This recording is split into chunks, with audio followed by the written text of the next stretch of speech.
Hello class 9th, hope you are fit and fine and staying at home. Students, today in this video I am going to start a new chapter, that is your structure and germination of seeds. And as you all know that from the next week your summer holidays are commencing. So it's a good time for you to revise all these chapters and complete your all assignments, right? And if you have not sent your assignments, then send them to me through email.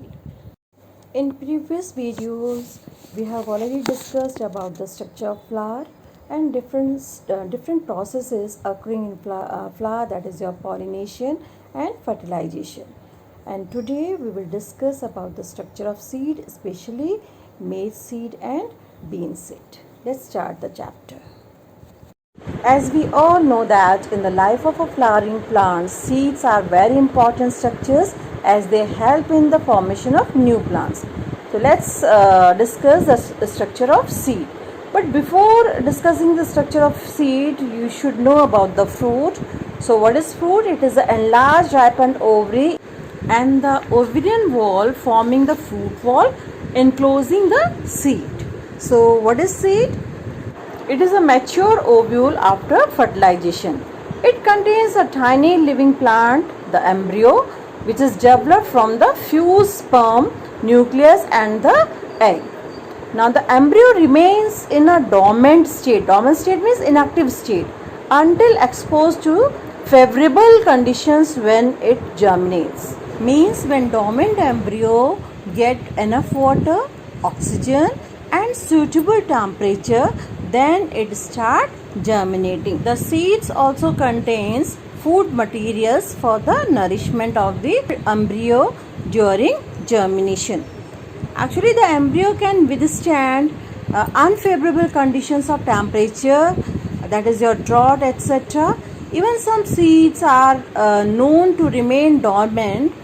Dormant means inactive even up to 100 years or more. All the seeds have some common features. Though they vary in size, shape, color and some other structures, some seeds are so small that they are barely visible to the naked eye. For example, poppy seeds, orchid seeds, etc. Some are quite large, as in watermelon, pumpkin or even mango. Largest seeds are those of coconut and double coconut. Now next is your types of seeds. Depending upon the number of cotyledons, the seeds are of two types, monocotyledonous and dicotyledonous.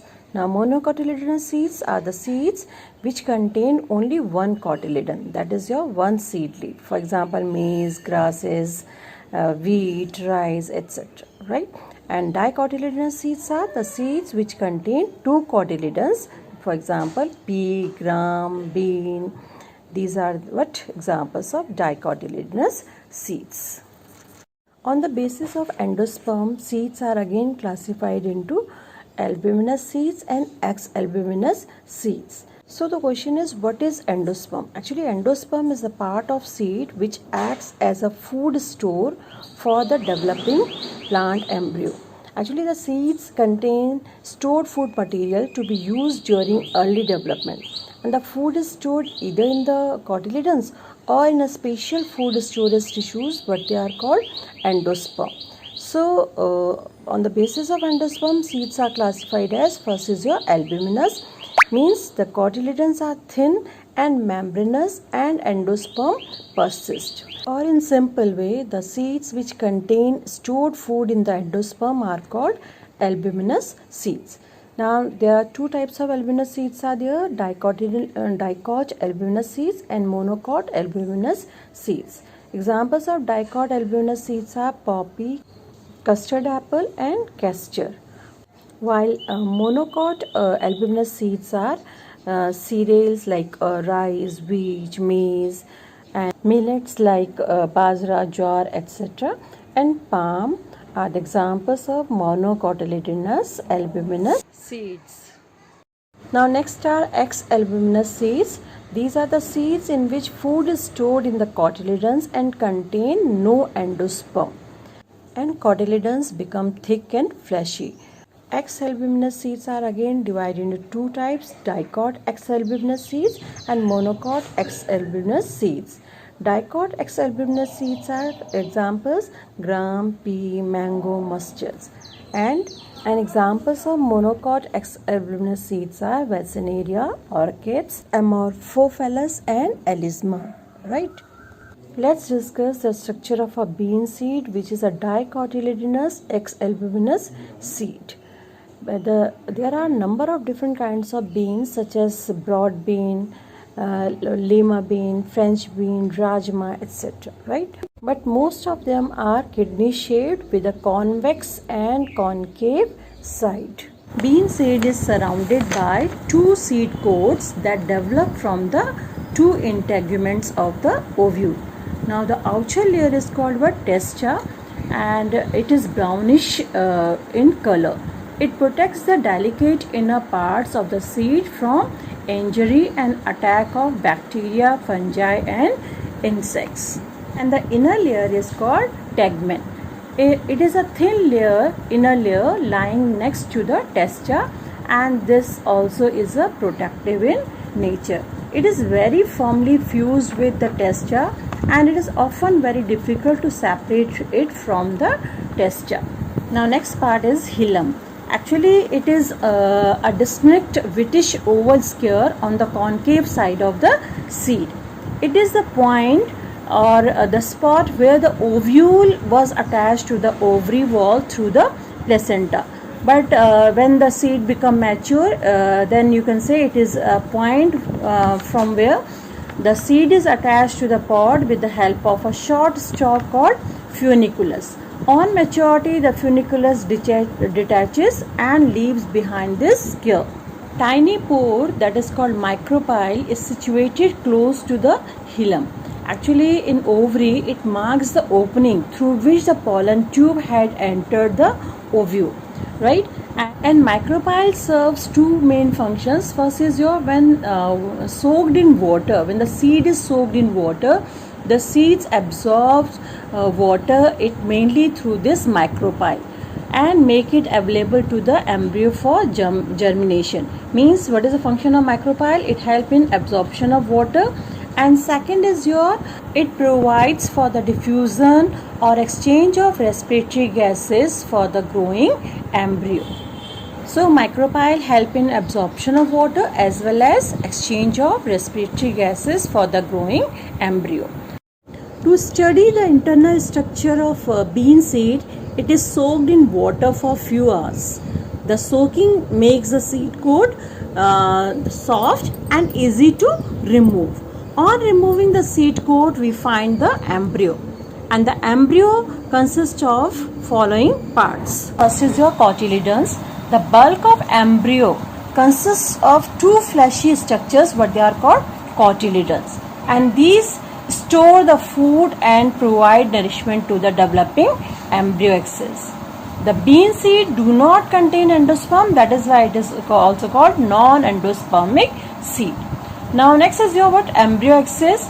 In between the two cotyledons is present a young miniature plant, and this miniature plant is called embryo axis, which is differentiated into main 5 parts. First is mesocotyle, apicotyle, plumule, hypocotyle and radicle.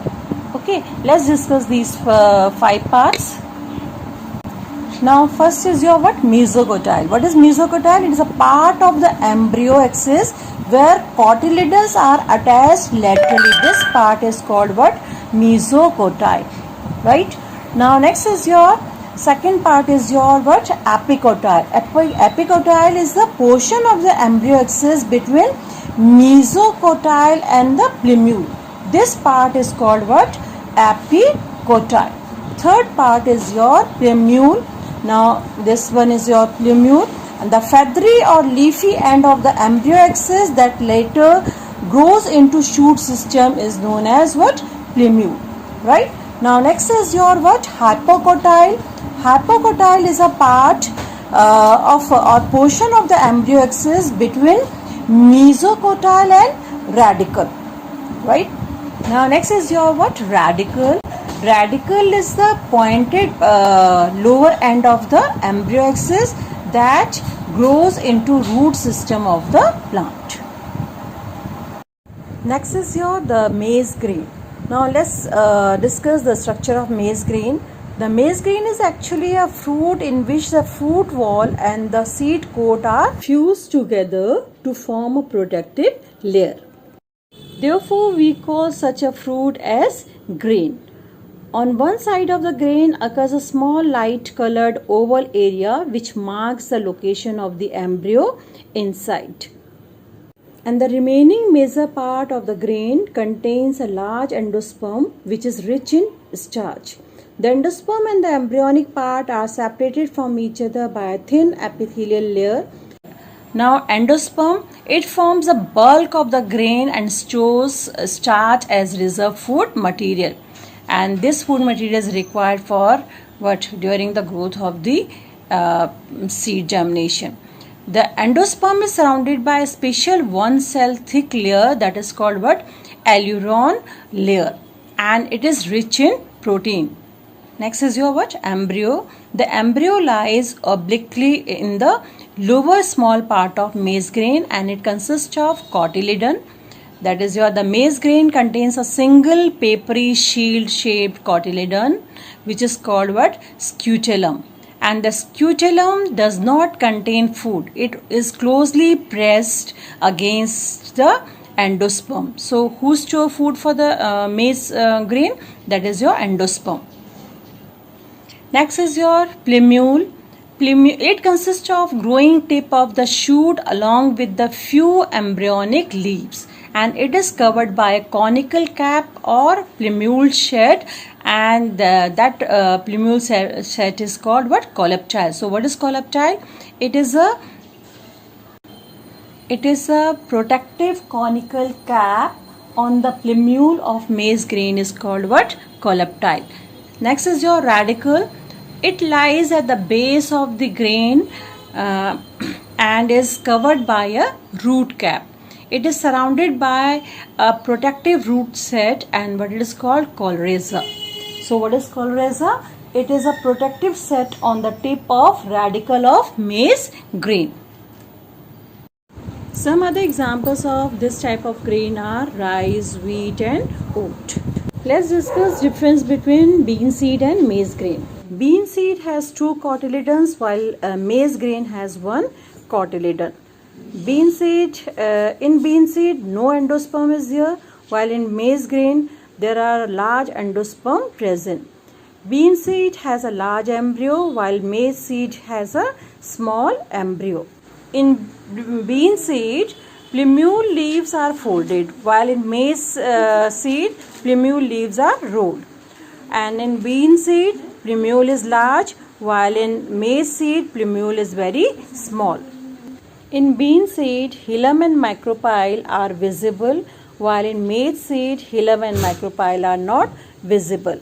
In bean seed, separately contained in the fruit called pod, while in maize seed, the seed wall and the fruit wall fuse together to form a single grain with no separate seed. Right? Next is your germination of seed. The seed contains a dormant embryo. Dormant embryo means inactive embryo. In a dry seed, the embryo is inactive, but it doesn't mean that it has no life. Though outwardly, it appears to be without life. But in fact, all the chemical activities of life are going on in it, although they are very slow and little food is utilized. The dry seeds consume oxygen and give out carbon dioxide, but both in extremely minute quantities, and they release some heat as well. When placed under proper conditions, the dormant embryo awakens, and that is, it becomes active and start growing into a seedling.